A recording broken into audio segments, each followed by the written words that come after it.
गुढीपाडव्याचे तोडगे. संरक्षण तोडगा. चैत्र पाडव्याच्या दिवशी सर्व सेवेकरी यांनी वडाच्या झाडाची मुळी व रंगारी हिरडा या दोन्ही वस्तू कुटुंबप्रमुखाने आपल्या उजव्या हातात घेऊन सामुदायिकपणे एक माळ श्री स्वामी समर्थ जप करावा. नंतर ती पोटली पाटावर ठेवून त्याची यज्ञविधी ग्रंथात दिल्याप्रमाणे पंचोपचार पूजा करावी व त्या सर्व वस्तू एका लाल पिशवीत भरून आपल्या घराच्या प्रवेशद्वाराच्या चौकटीच्या खिळ्यास टांगावे. या तोडग्यामुळे घरातील सर्व आजार, बाधा व संकटे यापासून संरक्षण होते. धनप्राप्ती व व्यापार प्रगती तोडगा.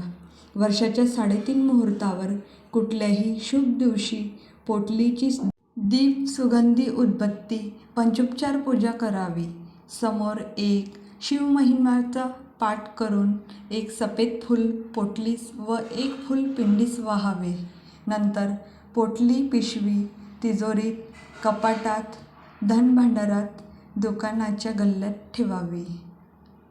अकस्मात धनप्राप्ती व व्यापारात प्रगती होईल. धनधान्य समृद्धीकारक तोडगा. त्या पोटलीची पंचोपचार पूजा करावी व ती पोटली उजव्या हातात घेऊन इष्टदेवतेचा जप श्री स्वामी समर्थ 11 माळ जप करून तिला गुग्गुळाचा धूप देऊन स्वयंपाकघराच्या अगर देवघराच्या ईशान्य कोपऱ्यात पिवळ्या दोऱ्याने ती पोटली बांधावी. अशी आध्यात्मिक माहिती मिळवण्यासाठी चॅनलला सबस्क्राईब करायला विसरू नका.